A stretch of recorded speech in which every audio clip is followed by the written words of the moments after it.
Is there anything we haven't asked you at this point that you have new for us? I'm curious what the heck you guys can ask me about today, but I'm sure you've studied KenPom. So, what will be your KenPom analytical question today? Nothing to start off, but I'm sure it's weird because you get the first round bye, but you're not scouting an opponent. So is there anything, different since you get a bye, but you already know you're going to play? What do you mean scout? Like a lot of scouting? times you get the bye, but you're seeing who plays the first day to see who you're going to play. Right, you're not. You don't have somebody that plays the day before. I hadn't thought about whether it's weird or not. It just is what it is, and I think you knew over the last week that regardless of how the last couple games finished out, I think once we lost to Memphis, I thought there was a chance you could still finish second, and I told the team that going into the Memphis game. But I knew once we didn't win that game, I thought the best we could finish was third. And you know that when you finish third, you're going to be playing one of four. Actually, I think the way I looked at it was whether you finished third, fourth, or fifth, it looked like you were going to be playing one of the same 3 or 4 teams who are all really dang good. So, like anything, you just don't think about it. You just take care of what you can take care of in front of you. But you knew that you're going into the conference tournament at that point. You're going to play against another really, really good basketball team, and that's what Temple is. We know that because we faced them twice. So Mr. John Rothstein called you a potential bid stealer. How do you react to that? I don't. I don't know if I've said this publicly or not. I do not open Twitter. That's a new policy I've made for myself or habit during basketball season. So I don't even open it. I don't read articles on college basketball during the season. I just found it's helped me stay more centered and focused on the things that really matter, which is our program. So you're breaking that type of stuff to me, but I don't get caught up in any of it. The good stuff, the bad stuff. It's just all about getting better today. And I've encouraged our players to kind of approach it and our staff to approach it the same way. You've had pretty good tussles with Temple, playing them a third time. Thoughts on that?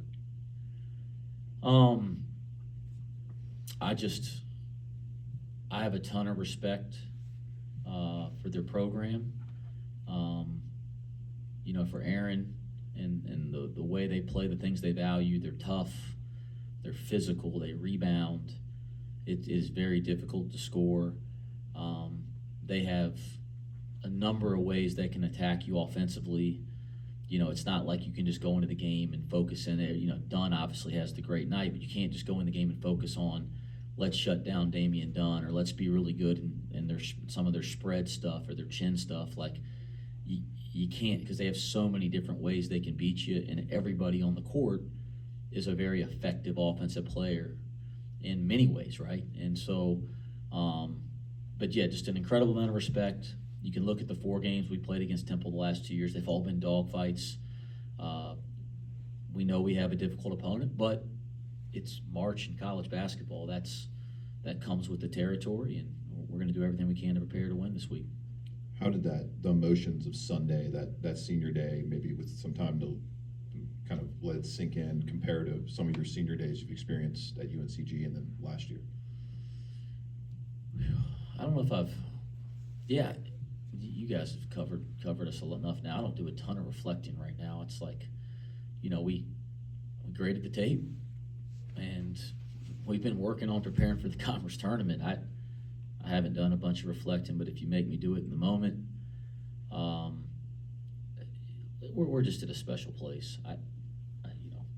You guys know how I feel about coaching here, and it doesn't get old. I don't take it for granted. So something like senior night, it's just so unique here because of the way that our fans and the people that support our program, they make it special. They made it special for David. The way they came out and supported them. And I think that's something that I want to make sure we recognize and value, and let's grow it. Let's make it even more special. Because I do think it's going to be rare in college basketball to have guys that stay with the place year after year through the tough times. So when we get those kids to dig in with us year after year after year after year, I think we got to celebrate it in a great way. And I thought our fans did that for us and helped us do that on Sunday. And I think we can keep kind of growing that tradition here. You mentioned senior day, obviously, was over the weekend. What's the environment like in the locker room heading into this conference tournament, coming off of such a dominant performance on Sunday? You know, our guys were obviously excited to end the regular season the right way. You could tell they wanted to play well for David. I mean, you could sense that, which is neat. The way this team gets along with each other, pulls for each other, cares for each other. That been one of the rewarding parts of coaching this team all year. But they're mature.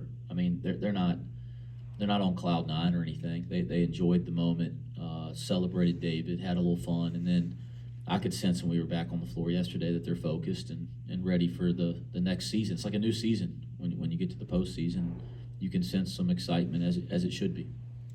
I don't expect you to tell us what you might do differently on Damian Dunn, but when a guy goes off like that against you, do you go back and assess and maybe think of some things you can switch up? Well, they're probably watching our press conference, right? So we're going to triple team him and box and one him and triangle too.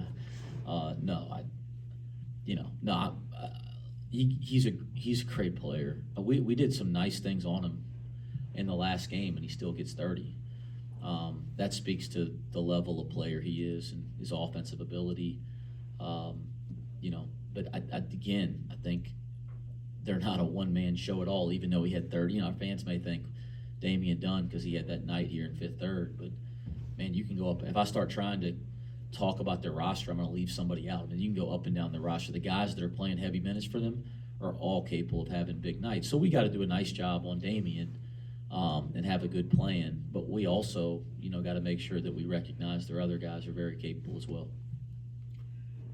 The assumption will be whoever wins this game will play Houston, but in your league, even during the season, South Florida hung with Houston for a while. You guys gave Houston a tussle. Everyone's given Houston a game. They've been very lucky. How important is it to be lucky in addition to being good? Well, I'll just say it like this. I'll let you guys think about all that stuff. We were playing Temple. We don't think about what we do after that till it's over. You can't have success in March and in tournament play by looking ahead. What's ahead of you doesn't matter if you don't take care of what's in front of you. And so it's for us. It's just going to be about Temple on Friday. That's it. After that, we can talk about what's next or what goes on in the brackets and all that kind of stuff. Trust me, trying to prepare to beat Temple it's enough on my brain at the moment. Do you think there's a big difference? Seating wise, it is what it is. But do you think there's a big difference in 1 through 7 or 8? Because there's been nights where anyone can beat anyone. Yeah, the parity in our league. We have great players in this league. We have great coaching in this league. You look up and down the league, and there's no off nights in the American Conference. That's been proven. If you followed the league closely, and you followed results, there's been no off nights at all, and not just wins and losses, but you can see even some of the teams that finished at the bottom of the league, they won some games against teams at the top of the league, but man, they lost a bunch of one-possession games. I mean, a lot of the standings were decided by 5 or 6 possessions, over the course of a conference season, and that just shows you the margin of error in college basketball, and it shows you the parity and depth of our league. I got a Ken Pom question for you. I knew you would. So Temple's a pretty slow-paced team. That last game you guys played, you slowed it down a little bit, even though it went to overtime. The game before, UCF's slower pace, you seem to really kind of slow it down in that win. What's your opinion there as a coach? Do you want to dictate pace, or do you want to try and maybe match what the other team's doing? I mean, as a coach deep down, I want to play as fast as a team could possibly play. I want us to be number 1 in the country in pace of play. But what I've learned over time is what I like more than that is to play the style of play that gives our team the best chance to win. Our team this year, we do like to get out and run, and I think when we do that, I think we're extremely dangerous in our transition game. I think that's when we made some of our best runs this year. But at the same time, doing that every single possession hasn't been our most successful and sustainable way to play. So we're a team that's going to look to run, and we're going to try to run, but probably not going to run night in, night out, possession in, possession out as much as I'd like to if you just said, hey, play the perfect way for your, your brain or, your values or your mentality. So, yeah, we're going to look to run on everybody every night. I think sometimes people could look into it more than we are. I want us to try to run on every possession. I want us to try to make the right play. But if we don't have something good, I want us to try to execute to get a great shot. And some nights that turns into a slower pace right now, and that's okay as long as we're playing the right way. Do you feel like there's a player or maybe a group of players in this team that needs to step up to accomplish the ultimate goal you guys want to in this next week-long stretch, or is it more so everybody fitting into the roles that they fit into on this kind of upswing in conference play and making sure those roles are executed as cleanly as possible? Yeah, I think it's the same as it is all year. Like the stakes get bigger and the attention on what you're doing in March gets greater, but the things you're trying to do, the same things you've been trying to do all year. We want to hold our guys to a high standard. We want them to focus on improving every day. We want them to play to their strengths, to play within the things that we value. And listen, we're playing Chaminade the first game of the year. I mean, I wanted them to play as good as they can possibly play. We're playing in the first round of the conference tournament. I want us to play as well as we can possibly play. That it doesn't change based on circumstances for me. It's not often you have a road trip where you have an extra day ahead of time. Team gets to do anything Wednesday night, dinner or anything Thursday during the day, team building wise or anything like that? Yeah, Matt Miller, our director of operations, just does a terrific job, setting that kind of stuff up. So I think we'll have a nice dinner when we get there on Wednesday, and then Thursday's a preparation day, so we'll practice and things of that nature. But I don't think we have we're not going to the rodeo or anything like that. It's a business trip, but I do think when you have a little more time somewhere, you do try to do a nice dinner, get out of the hotel a little bit. We'll try to do that Wednesday night.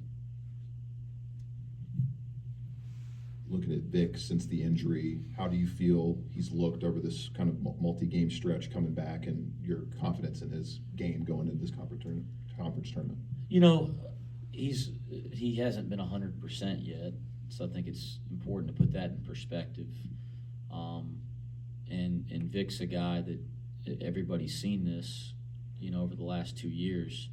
He's improved at a crazy rate, and he improved because of his work ethic and because of the habits he worked on day after day, and then he saw great results. So when he was out with the ankle, it wasn't just the 2 weeks off and getting out of shape type of thing, but it's not working at those habits that he's worked really hard to build, especially this off season and this year. And so some of that stuff, some of those things, the habits you built or some of the ones you broke, you revert back a little bit because you just haven't been in the gym every day because of an injury.